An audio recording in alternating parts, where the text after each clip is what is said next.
graça e a paz. Amém. Nós louvamos a Deus, que estamos na presença dEle, e quando estamos na presença de Deus, a fartura de alegria. Para nós é uma alegria imensa estarmos aqui com o propósito de glorificar o nome de Deus. Queremos agradecer também aos irmãos que já estão no canal da igreja. Nós temos aqui 4 pessoas. Toda honra e glória seja dada ao nome do Senhor Jesus. E estamos nessa noite, queridos, para aprendermos o que a palavra de Deus tem a nos dizer, aprendermos da parte do Senhor aquilo que Ele tem aos nossos corações. Eu convido os irmãos que coloquem-se em pé. E já quero agradecer a todos que irão acompanhar esse vídeo, acompanhar essa ministração. Peço que o Senhor cada dia mais nos abençoe, nos fortaleça. Eu quero fazer um pedido do coração especial aos amigos que irão assistir esse vídeo, entrar no nosso canal. Eu peço que você se inscreva, dê um like aí no nosso canal, para que você possa receber as notificações, e assim que a igreja entrar ao vivo, você vai também ser notificado. E também o nosso objetivo é futuramente termos pelo menos 1000 seguidores, para que possamos fazer tanto a transmissão pelo YouTube, pelo computador, pelo webcam, como também pelo celular. Bom, mas nós já louvamos a Deus, porque só temos a agradecer a Deus por aquilo que Ele tem nos proporcionado. Então, oremos. Deus Santo, Pai bendito, nós te louvamos, Deus, e te agradecemos, porque o Senhor és um Deus excelso, és um Deus misericordioso, um Deus que não está diferente, meu Deus, aos nossos problemas, não está diferente a nada que temos passado.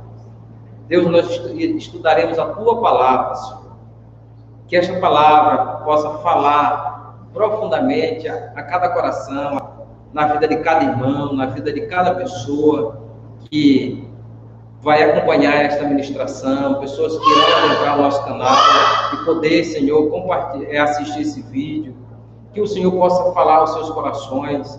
Deus, vivemos dias difíceis, dias em que o caos tem imperado não só no Brasil, mas no mundo, diante dessa pandemia que estamos vivendo.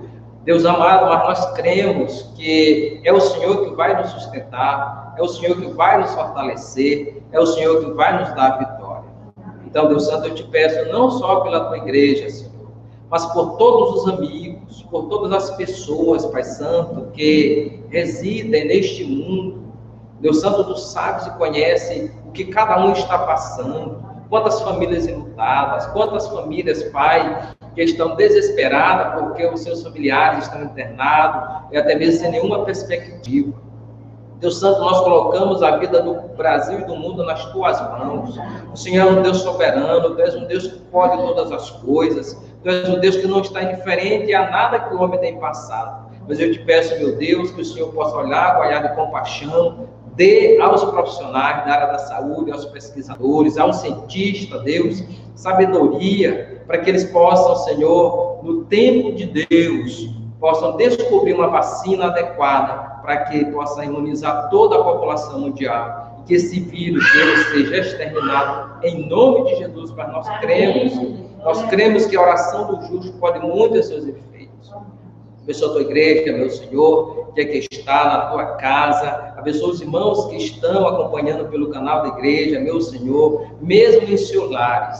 Eles estão, Senhor, aprendendo a tua palavra, estão conosco, Deus. Que o Senhor possa fortalecer a cada um dos teus filhos. Cuida da tua igreja, Deus. Aqueles que são vulneráveis, que não estão podendo ir para a igreja. Que o Senhor venha fortalecê-los e reanimá-los, dando ao teu servo a direção e a iluminação do teu Espírito.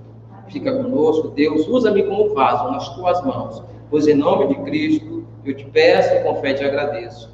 Amém. Então, meus queridos, que o Senhor nos abençoe cada dia mais e nos fortaleça.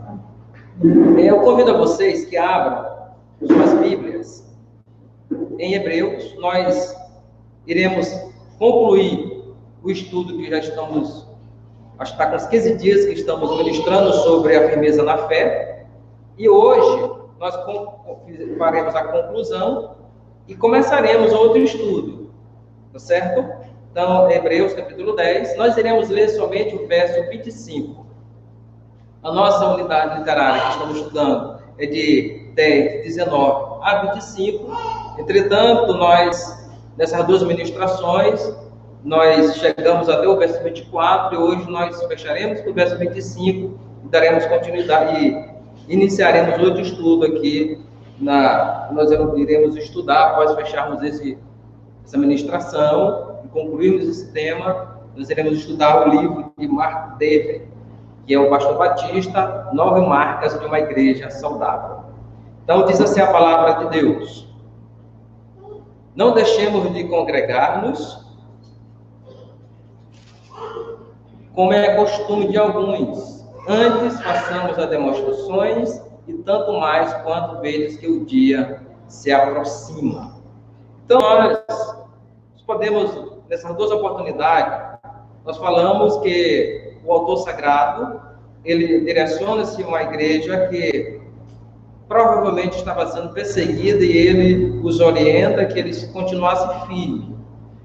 O que falamos também foi que ele fala muito dos elementos judaicos, quanto também do sacerdócio levítico e arônico, como também ele faz uma comparação entre o sacerdócio de Cristo. Ele vai dizer que Cristo é superior ao sacerdócio levítico. Falamos também que, com relação à intrepidez, quer dizer ousadia no falar. Então, o que o autor propõe, dizendo que, como Cristo já morreu por nós, devemos termos ousadia em entrar no Santo dos Santos.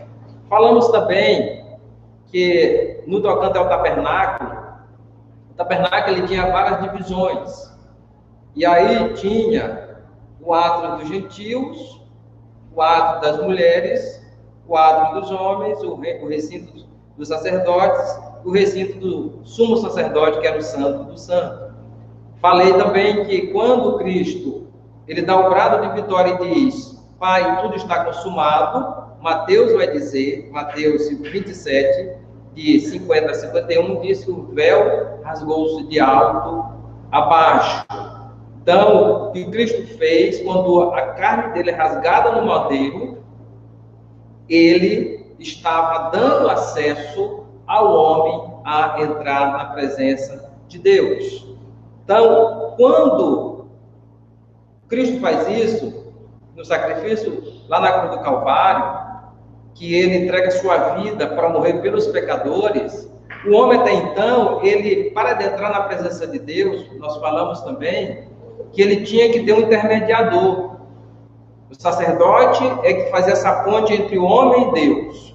Então agora, com a morte de Cristo, não tem mais necessidade de um guru espiritual. É verdade que na história da igreja, quanto na história do povo de Deus, Deus sempre levantou líderes.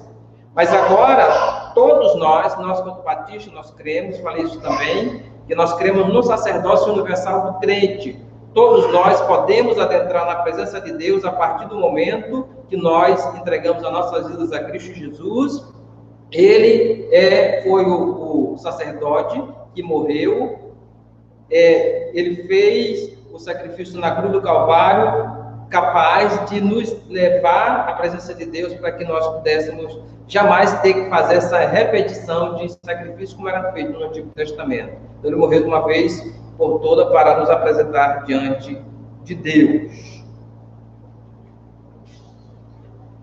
Falamos também, no verso 22, nos aproximemo-nos, que quer dizer chegar de perto. É necessário que nos cheguemos com ousadia, mas também com temor diante do Senhor. Falamos também que, ao nos aproximarmos de Deus, devemos nos aproximarmos com o coração purificado, porque Cristo morreu na cruz do Calvário e agora nós, como servos de Deus, devemos vivermos uma vida de santidade. Então, isso também nós conseguimos falar.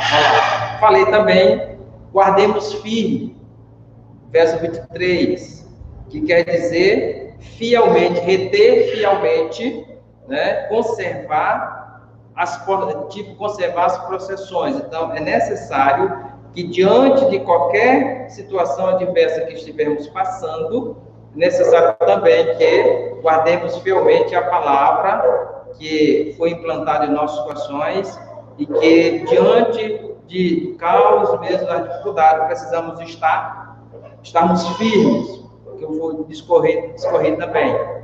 No verso 24, o autor sagrado diz: consideremos-nos, que quer dizer o que significa notar, olhar, para contemplar. Então, falei que o verbo notar denota um interesse atento e contínuo. Então, o verso 24 ele diz o seguinte: consideremos-nos também uns aos outros, para nos estimularmos ao amor, ou seja, deve haver um interesse contínuo de cada crente pelo outro, pelo seu irmão. E o autor sagrado ministra para o coração dos seus leitores, dizendo que eles deveriam também, consideremos-nos também uns aos outros para nos estimularmos ao amor e às boas obras. Além do amor que deveria morar nos seus corações, estar nos seus corações, que a Bíblia diz que nós recebemos o amor de Deus, o Espírito Santo derramou do seu amor nos nossos corações a partir da nossa conversão. Então, esse amor que foi derramado pelo Espírito Santo em nossos corações, ele vai nos estimular a cuidarmos uns dos outros, vai nos estimular a praticarmos boas obras. Entendemos que as obras não salvam, mas as obras para os salvos praticar. E o último verso vai dizer o seguinte: não deixemos de congregar-nos, como é costume de alguns, antes façam admoestações, tanto mais quanto vedes que o dia se aproxima. Então, qual é a ideia do autor? O autor sagrado, ele vai exortar os seus leitores para que não deixe de congregar-se, porque havia um entendimento por parte dos leitores e do autor sagrado que a segunda vinda de Cristo era eminente e que Cristo eles precisavam estar atentos, não incentivando um ao outro, consolando um ao outro, advertendo um ao outro cada vez mais, para que esse dia não os pegasse de surpresa.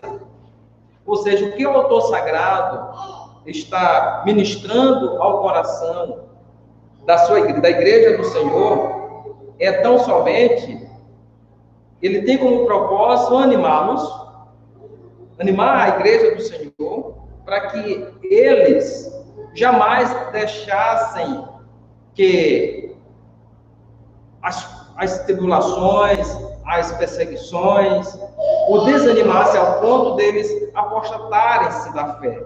Então, o autor sagrado nos orienta e nos ajuda advertindo que o dia se aproxima. Que dia é esse? A segunda vinda de Cristo Jesus. E nós, como igreja também, nós não podemos esquecer desse fato. E é necessário que nós, cada dia mais, andemos em santidade de vida, que cada dia mais consagremos as nossas vidas ao Senhor.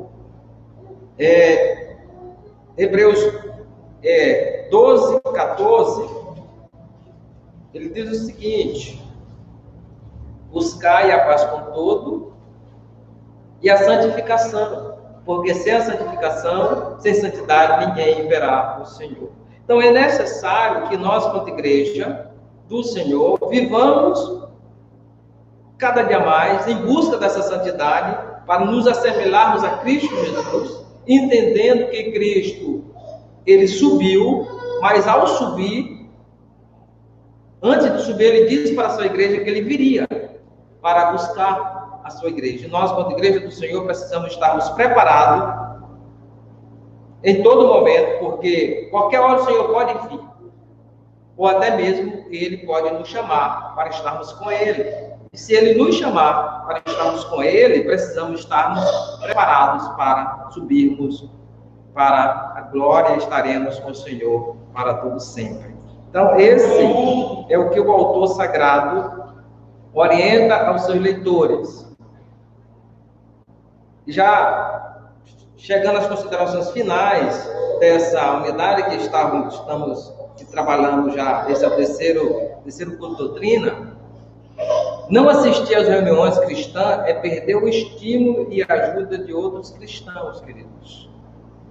Então, que na realidade, às vezes na reunião você é estimulado através de uma leitura, você é estimulado através de um cântico, até mesmo de um testemunho.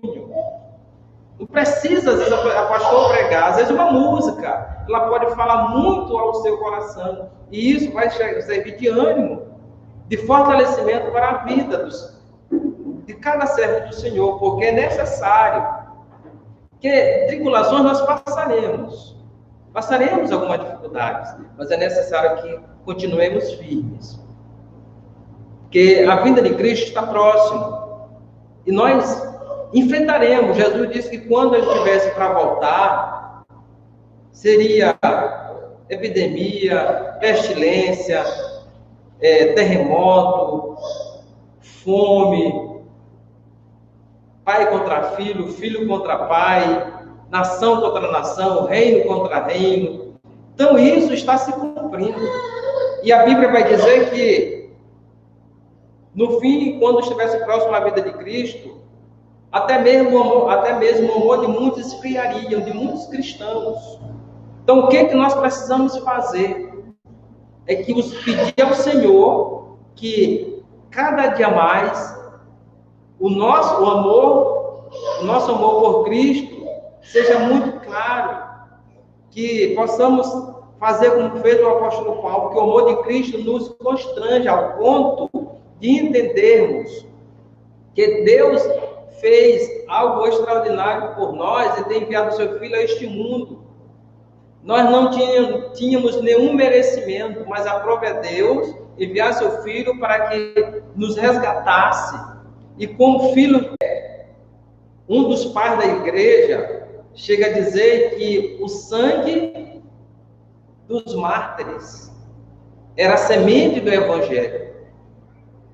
Ou seja, quanto mais crentes eram mortos, mais pessoas se convertiam a Cristo.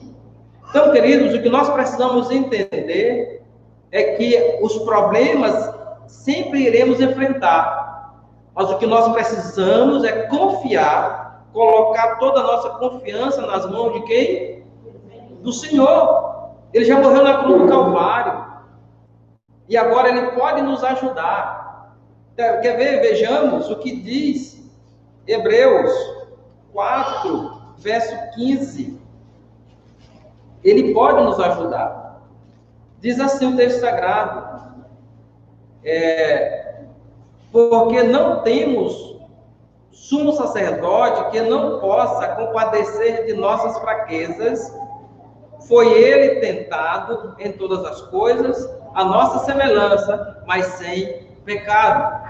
Então, Cristo, ele não está indiferente ao que a igreja está passando, como ele não está indiferente também ao que a humanidade está passando.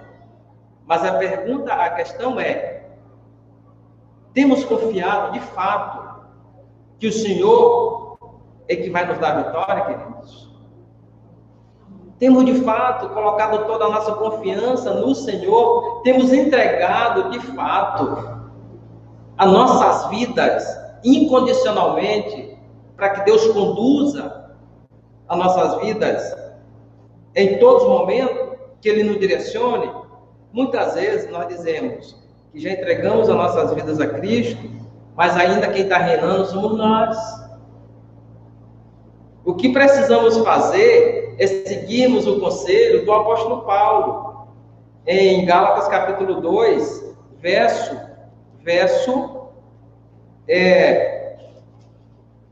verso 20. Veja o que diz, ou vejamos o que diz Gálatas capítulo 2, verso 20. O que o apóstolo Paulo diz?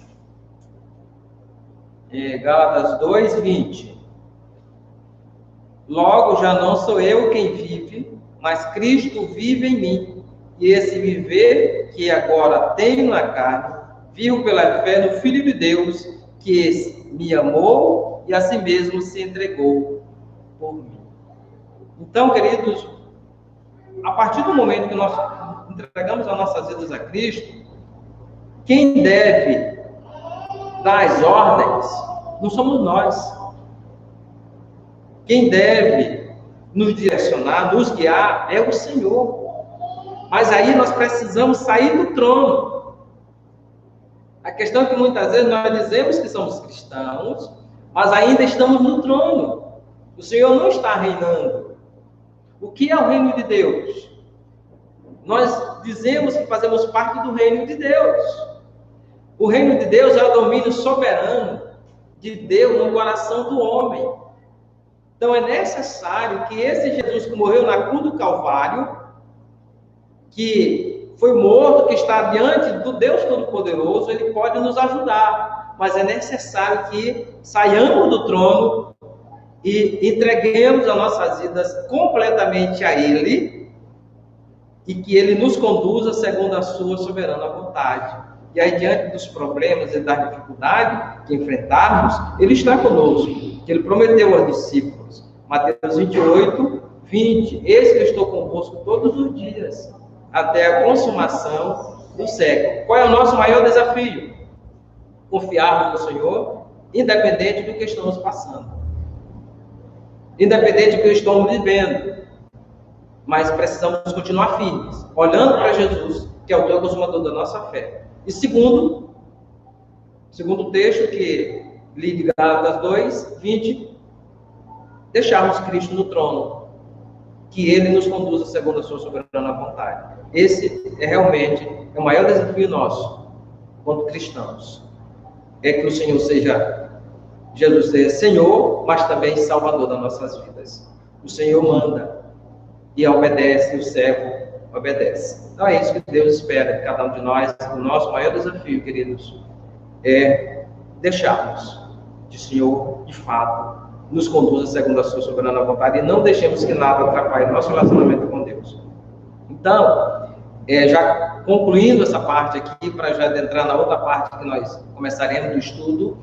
Então, queridos, que nos desafiemos, de fato, em deixar o Senhor no trono.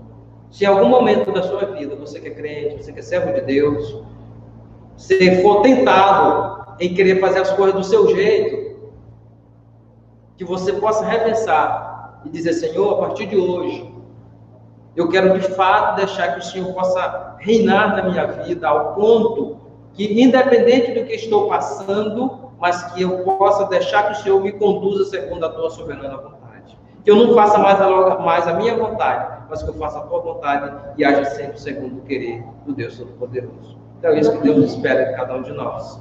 Nós vamos orar, encerrando essa primeira parte, depois nós vamos já dar continuidade no estudo, prosseguimento por doutrina. Deus Santo, nós te louvamos, Deus, que o Senhor é bom, o Senhor é misericordioso, o Senhor é grandioso, o Senhor sabe o desafio que nós temos vivido, o Senhor sabe quais são as dificuldades que cada um tem enfrentado. Deus, o Senhor conhece as dificuldades da tua igreja como igreja atual, e eu te peço em nome de Jesus, que o teu Espírito Santo, Deus, que convence o homem do pecado, da justiça e do juízo, venha nos convencer da necessidade, meu Senhor, de não temermos entrar na tua presença com ousadia, com intrepidez, mas que de fato sejamos motivados a estimularmos uns aos outros, que nos preocupemos uns com os outros, assim como o autor sagrado propõe aos seus leitores, que houvesse a preocupação da igreja local, uns para com os outros, Pai. Nós te pedimos agora que esse amor possa ser vivenciado por nós, estimulando uns aos outros, Senhor, a continuarmos firmes, porque sabemos que o Senhor está próximo à tua volta. E o Senhor vem buscar uma igreja que esteja vigilante, uma igreja que foi lavada e comprada com o teu sangue. Não deixe que nada atrapalhe o nosso relacionamento contigo. Obrigado por esse primeiro momento, em nome de Jesus. Amém. Amém. Então, queridos, nós estudaremos este livro aqui, que é o livro de 9 marcas de uma igreja saudável. Não estou fazendo propaganda aqui. 9 marcas de uma igreja saudável, que é de Marco Dever. Marco Dever é um pastor batista. Ele pastoreia lá nos Estados Unidos, lá em Washington. Ele é mestre em teologia, mestre em divindade e também é PhD na história da igreja. E ele tem outros livros, tem vários livros excelentes. E aqui eu irei começar a fazer a exposição dessas 9 marcas. Eu não vou seguir de fato como ele segue, primeira marca, segunda marca, mas eu vou expor de acordo com a nossa necessidade, de acordo com a necessidade que eu percebo, a necessidade da igreja. A gente vai trabalhar todas as marcas, mas não cronologicamente seguindo o cronograma do livro, mas de acordo com aquilo que a gente achar melhor, que se adequa à nossa realidade. Então, quais são essas 9 marcas que Marco Dever propõe para que a igreja torne-se uma igreja saudável, sinônimo de uma igreja saudável? Primeiro, pregação expositiva. Expor somente o texto sagrado. Não é falar o que eu quero falar, não é dizer o que eu quero dizer, mas é a Bíblia que é a autoridade máxima. Teologia bíblica. Teologia bíblica, aquilo que a Bíblia diz, aquilo que de fato o que vai ser ensinado não são conceitos humanos, mas são conceitos divinos. O Evangelho são boas novas, aquilo que Jesus ensinou. O entendimento bíblico da conversão, o que de fato é a conversão. Ele vai expor isso também, é uma das 9 marcas. O entendimento bíblico da evangelização. Então, a igreja do Senhor, ela foi chamada para levar as boas novas. Ela foi chamada para cumprir a grande comissão. Então, nós quando servos do Senhor, o Senhor nos deu uma ordem. E aí, Marco Dever, ele vai expor isso também, a questão do entendimento bíblico da evangelização, que ela não é somente responsabilidade do pastor, não é responsabilidade somente da liderança, mas levar a palavra é uma responsabilidade de todos os servos de Deus. E aí, também, ele vai, a 7ª marca é a disciplina bíblica na igreja. Porque é importante que a igreja tenha disciplina, para que ela não viva como ímpio, como mundo. A igreja do Senhor, Deus sempre demonstrou que os seus filhos devem andar segundo as suas leis. E quando as leis eram quebradas, o povo ele pagava as consequências, porque Deus sempre tratou com o seu povo através de alianças.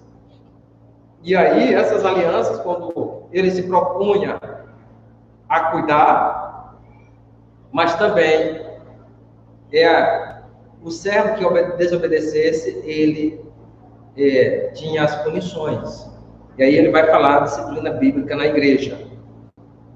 E interesse pelo discipulado e crescimento. Então é importante também, o Senhor manda: ide, façam discípulos, ensine. Ensinar não é um momento, discipular não é só um encontro, são vários encontros, muitas vezes é a vida toda.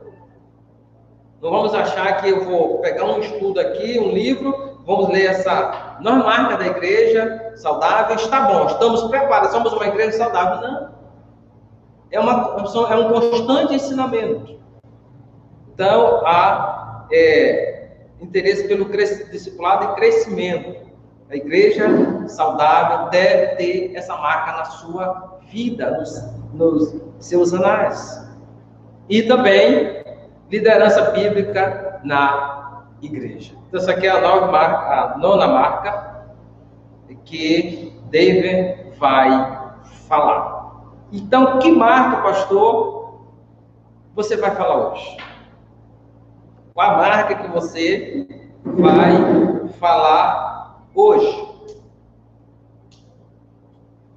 Então, meus queridos, nós falaremos sobre a 9ª marca. Deu um pulo, né? Falaremos hoje sobre a 9ª marca. Liderança bíblica na igreja. Eu entendo que é necessário que reflitamos nessa temática. Por que liderança bíblica na igreja? Porque, de fato, estamos chegando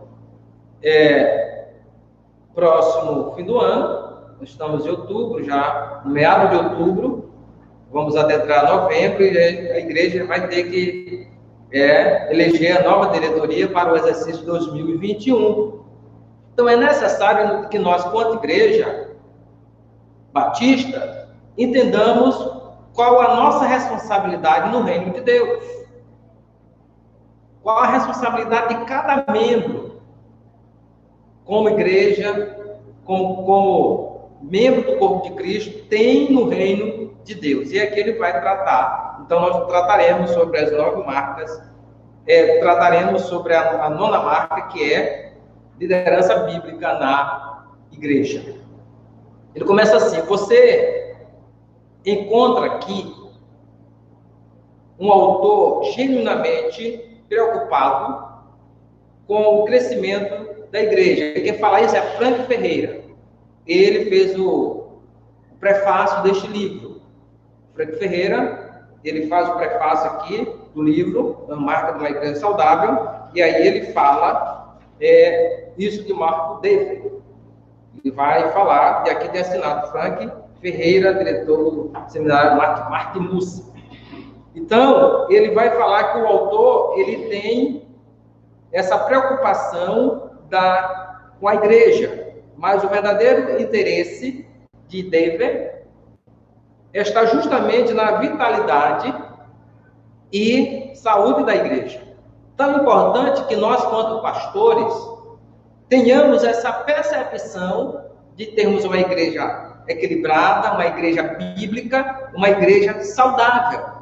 Esse é o desejo de todo pastor. Então, David, como um bom batista, aqui ele tem esse desejo, e esse livro dele é muito bem aceito pelos batistas. O que ele almeja é que a igreja apresente o evangelho com fidelidade. Então, o desejo de David é que a igreja do Senhor, ela apresente o evangelho com fidelidade, ao invés de ser um mero espelho da cultura. O que o autor mostrará, a partir do estudo da Escritura e da história da igreja, é que a igreja contemporânea necessita não de descobrir um novo modelo de igreja. Então, de acordo com David, a igreja da atualidade, ela não precisa descobrir um novo método.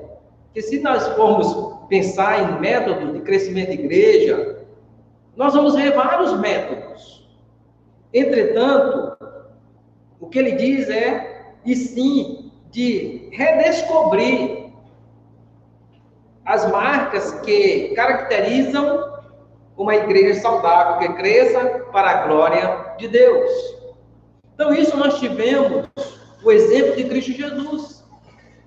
Jesus deixa esse legado. Antes da sua partida, ele prepara 12 homens que ele os chamou de apóstolos. Isso não implica dizer que somente os apóstolos seguiam Jesus, mas eles tinham a responsabilidade de serem os representantes de Deus, de serem boca de Deus ao mundo. E fizeram com esmero, com dedicação e com zelo. A questão que, na história da igreja, quando se vai estudar a história da igreja, nós perceberemos que a igreja, quando ela chega no seu terceiro, no primeiro século, No meado do primeiro século, a igreja começa a perder a sua verdadeira identidade. E aí, quando no terceiro século, de fato, houve a união da igreja com o Estado, então a igreja começa a perder a essência. Aquilo que Cristo ensinou, que Cristo deixara, a igreja começa a perder, e aí foi necessário fazer uma reforma protestante. Então, Dever vai dizer que não é um método novo, mas é tão somente redescobrir aquilo que Jesus deixou e aplicar biblicamente, e com certeza haverá um crescimento tanto qualitativo quanto quantitativo. Amém? Amém? O cristianismo, então, a marca que trabalharemos é a liderança bíblica na igreja. O cristianismo sempre reconheceu a necessidade de autoridades na sociedade, no lar e na igreja. É particularmente importante em vista dos desagradáveis exemplos de autoridades que vemos ao nosso redor. O que a Bíblia diz a respeito da autoridade e da liderança na igreja? O que a Bíblia fala sobre liderança na igreja, irmãos? Isso é importante, porque a partir desse entendimento é que nós iremos fundamentar nossos ensinos. Nós, como batistas, nós dizemos o quê? Que a Bíblia é o nosso manual de fé e prática. E que a Bíblia é que vai nos dar o norte, a direção em tudo aquilo que nós iremos fazer. Todas as nossas ações, todas as nossas atitudes devem ser fundamentadas não nos meus preconceitos. Não, quem vai, o filtro para tudo que eu for fazer é a Bíblia. Em resposta a essa pergunta, focalizaremos 5 aspectos da liderança na igreja. Então, diante dessa pergunta, o que a Bíblia diz a respeito da autoridade e da liderança na igreja? Então, diante disso, segundo Dever, nós focalizaremos, vou expor esse livro que vai servir de referência, estudaremos, de fato, os conceitos aqui contidos nele, não são conceitos meus, mas são conceitos de Dever, e nós somente faremos a ministração daquilo que ele se propõe a dizer e faremos algumas adequações necessárias daquilo que a gente achar que tiver que ser feito, alguma pontuação, certo? Então, ele diz o seguinte: quais são essas respostas a essa pergunta? Primeiro, seu contexto congregacional. Nós, quanto igreja congregacional, é importante. Liderança bíblica na igreja no contexto congregacional. É o nosso sistema. O sistema congregacional é o sistema batista, congregacional democrático. Nós, quanto batista, nossa eclesiologia é direcionada nesse aspecto, porque entendemos que é uma liderança bíblica, estabelecida pelo Novo Testamento, e suas qualificações bíblicas também. Então, liderança bíblica na igreja, no contexto congregacional, suas qualificações bíblicas, quais são as qualificações bíblicas que a pessoa deve ter para exercer algum cargo na igreja. O que a Bíblia diz a respeito? Como também ele vai tratar a sua natureza carismática, a natureza carismática da igreja, sua semelhança a Cristo, sua relação com a natureza e o caráter de Deus. Então, isso tudo ele vai trabalhar, iremos trabalhar em liderança bíblica na igreja.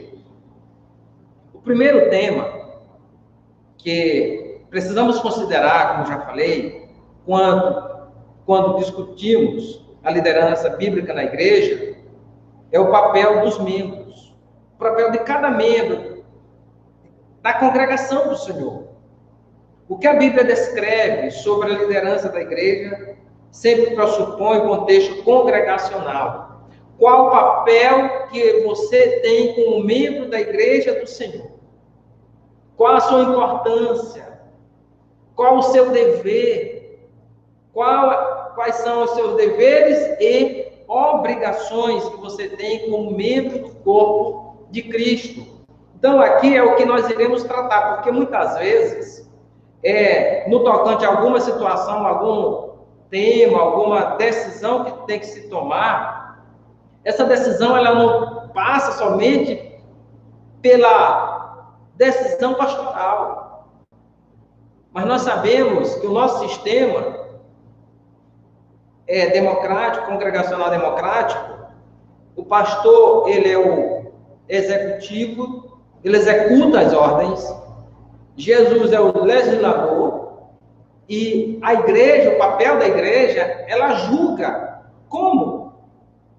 Na assembleia. Então, quando nós temos uma assembleia, vocês sabem disso, então, tem algum assunto que é para ser discutido, eu não vou resolver só, mas é trazido para a assembleia e é decidido no voto. Então, cada membro, ele tem seu papel importante na sua comunidade. As decisões, elas não são isoladas. Nós trazemos para a igreja, a gente conversa, e a partir do entendimento da igreja, é que a gente entra em consenso e a decisão são tomadas. Então, o contexto congregacional. Décadas e séculos da vida da igreja já foram gastos em controvérsias sobre exatamente quem Deus tensionava que tivesse a palavra final a respeito do que é ensinado e realizado na igreja. Então, essa controvérsia, ela vem se estendendo por vários e vários séculos.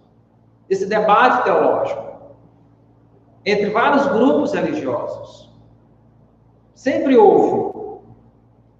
Alguns têm dito que deve ser. Vejam o entendimento que se tem atual de quem deve, de fato, ter a palavra final na igreja. Alguns dizem, ou têm dito, segundo Dever, que são os bispos, que são os supervisores, que têm a palavra final. Outros que deve ser um bispo, em especial, que é no caso, nós temos aí o Papa, né? Outros têm dito que deve ser os pastores, ou o corpo que os representa. Então, eles acham que esse tem a palavra final na igreja. E alguns líderes, e ainda outros têm afirmado que deve ser o pastor local, e alguns líderes especialmente dotados, que Deus lhes levanta na igreja. Então, temos esses vários entendimentos, no caso, quem tem a palavra final na igreja.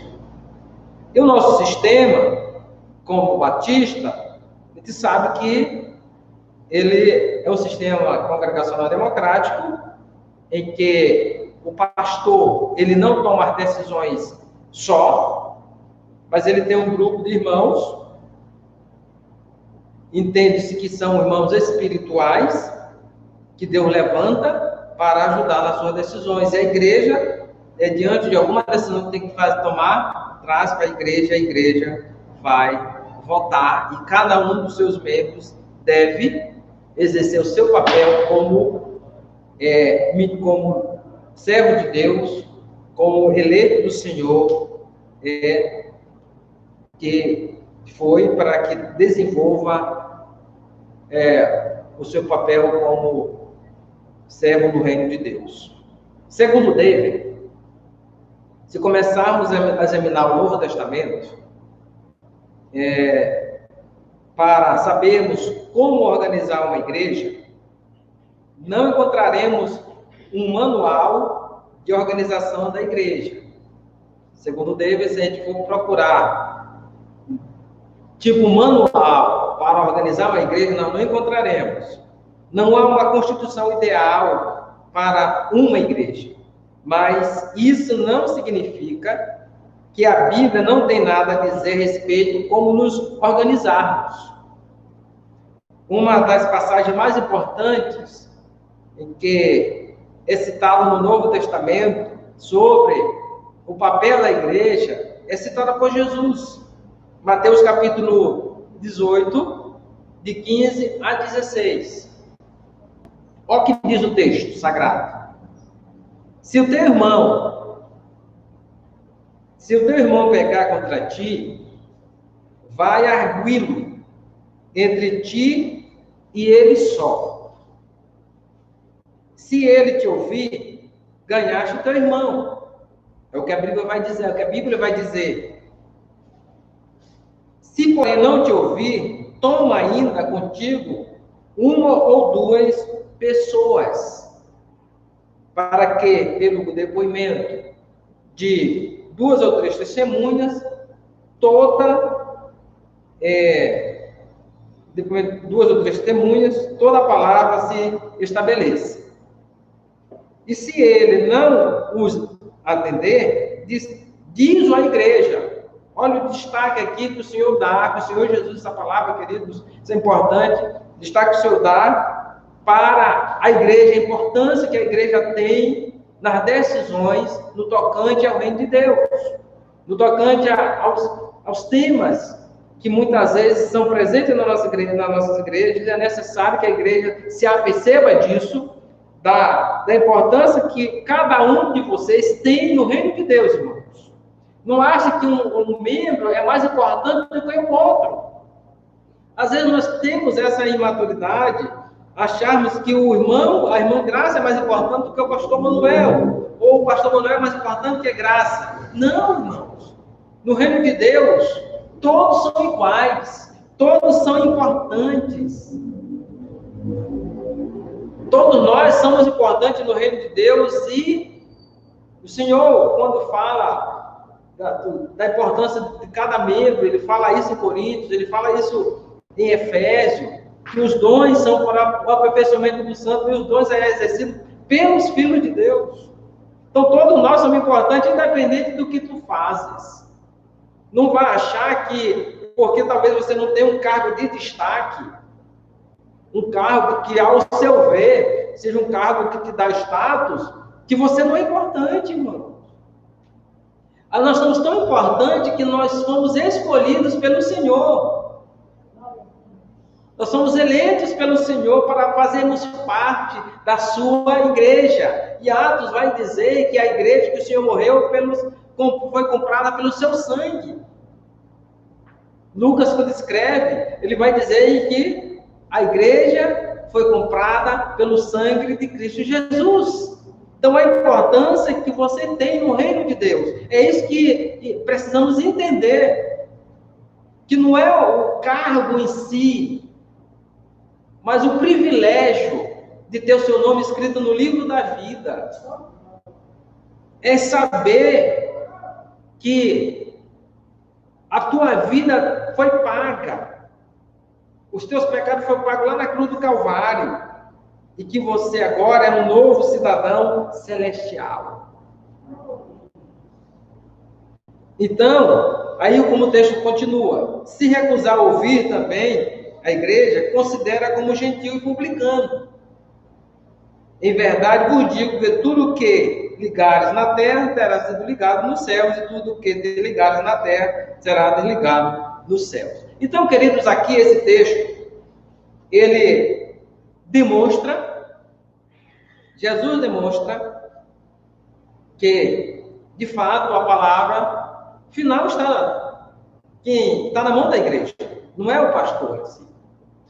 É a igreja do Senhor, que realmente está na responsabilidade de tomar as decisões. Diante de uma situação como essa, apresentada no texto por Jesus, a quem uma pessoa deve recorrer diante de alguma dificuldade? Que tribunal tem a palavra final? Serão os bispos? Serão os pastores? Serão um bispo? Ou é o pastor com vários líderes? Ou é a igreja? É simples, é a igreja, ou seja, a assembleia dos crentes individuais que formam a igreja. Nós entendemos, quanto batistas, que a igreja deve funcionar dessa maneira. que as decisões elas não são tomadas somente pelo pastor, mas os membros são importantes no reino de Deus. Então, meu irmão, sinta-se importante. Vocês podem ver que geralmente quando eu faço por doutrina e tem algum assunto a ser tratado, eu coloco no grupo da igreja, eu te avisa. Por quê, irmãos? Qual é o objetivo? O objetivo, queridos, é que você, como membro, participe. Você esteja atento, ciente das decisões e participe nas decisões. É verdade que tem outros sistemas de igreja, como a igreja funciona. Presbitérios e outros. Entretanto, não vamos achar que o nosso é o certo e os outros é o errado. Nós tomamos, como batista, agimos assim à luz do que a Bíblia diz no Novo Testamento, do que a Bíblia ensina no Novo Testamento. Um outro exemplo também, episódio que aconteceu na história da igreja, que é importante para nós percebermos esse texto e vermos como a igreja agiu, é também Atos 6. O que diz Atos 6, de 2 a 6? Diz assim: então os 12 convocaram a comunidade dos discípulos e disseram: não é razoável que nós abandonemos a palavra de Deus para servir às mesas. Mas, irmãos, escolhei dentre vós 7 homens de boa reputação, cheios do Espírito Santo e de sabedoria, as quais encarregaremos deste serviço. E quanto a nós, nos consagraremos à oração e ao ministério da palavra. O parecer agradou a toda a comunidade. Então, o que aconteceu? Esse texto ele vai narrar uma dificuldade que os apóstolos tiveram no tocante como repartir as cestas entre os judeus gregos e os judeus, de fato, puros. A gente sabe que na história da igreja, muitos judeus foram dispersos e foram para outros países e aprenderam outras línguas, o grego, e aí se misturaram, e até mesmo o hebraico não fazia mais parte da sua vida. Eles aprenderam o grego, às vezes o aramaico. E aí havia essa dificuldade com relação a dividir as cestas. Estavam priorizando as viúvas dos judeus puros. E aí o que os líderes fizeram? Os apóstolos? Separaram pessoas com qualificações espirituais. Pessoas, de fato, que pudessem ajudar os apóstolos. Então, os 12 convocaram a comunidade dos discípulos e disseram, como já li, não é razoável que a gente se preocupe em estar servindo a mesa, mas separe pessoas qualificadas. Então, segundo David, nosso problema com o modelo dos apóstolos é que, se o seguirmos nós, os líderes de igrejas em nossos dias, atribuiremos muita autoridade a nós mesmos sem merecermos essa autoridade. Então, na percepção dele, ele acha que se fizermos isso, às vezes um dos erros é que às vezes se atribui muita liderança, muita autoridade a determinados líderes. Entretanto, ele vai dizer o seguinte, em Atos 6, já para encerrarmos essa parte aqui, em Atos 6 vemos estes mesmos apóstolos delegando autoridade à congregação. Então, a igreja do Senhor estava participando ali nas decisões. Parece que estavam reconhecendo na Assembleia da Igreja o mesmo tipo de autoridade final.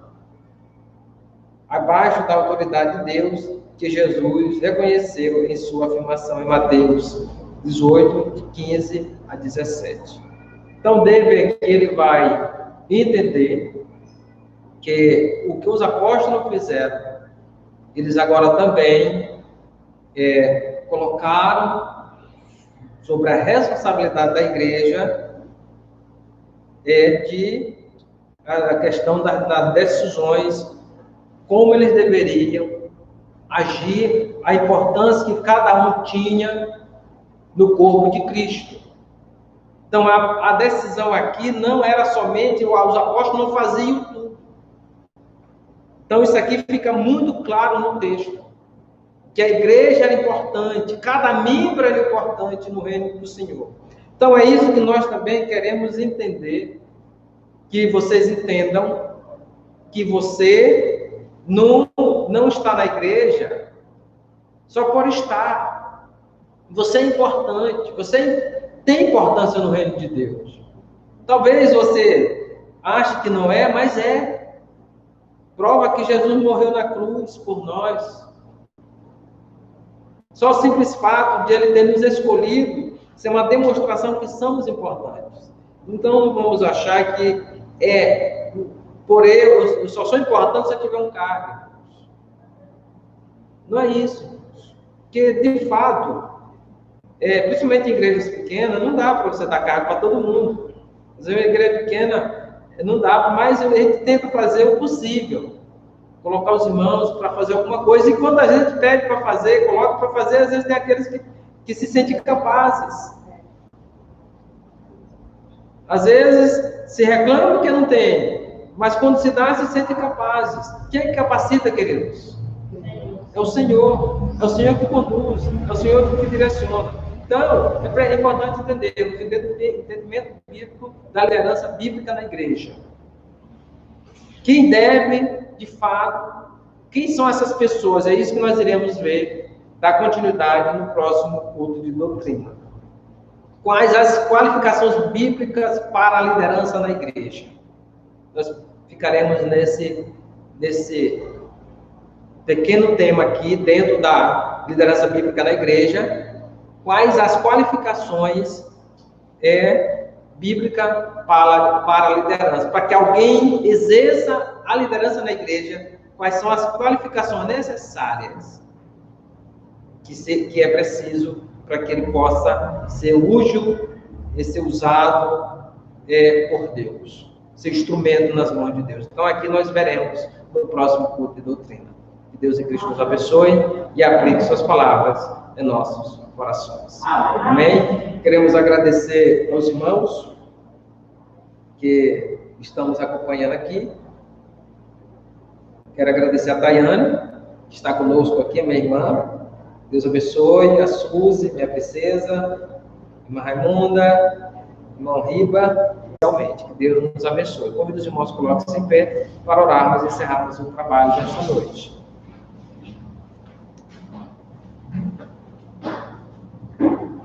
Deus Santo, nós te louvamos, Senhor, que Tu és bendito, Tu és excelso, Tu és o Deus que és merecedor de toda a honra e glória.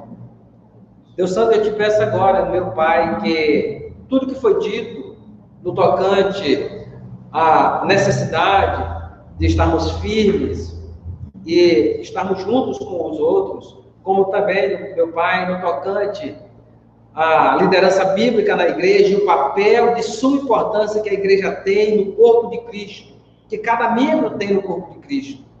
Que nenhum membro se sinta excluído, Deus. Que nenhum membro se sinta que não tem nenhuma importância, porque tem. Prova que o Senhor nos lavou e nos comprou com o teu sangue. Somos importantes, sim, mas que possamos exercermos o nosso papel como igreja do Senhor, como líderes do Senhor. E aqueles, Pai, que hão de receber algum cargo, Deus, que de fato a escolha não seja por critério de conhecimento intelectual, ou até mesmo acadêmico, Deus, mas que sejam qualificações espirituais, fundamentadas na Tua Palavra.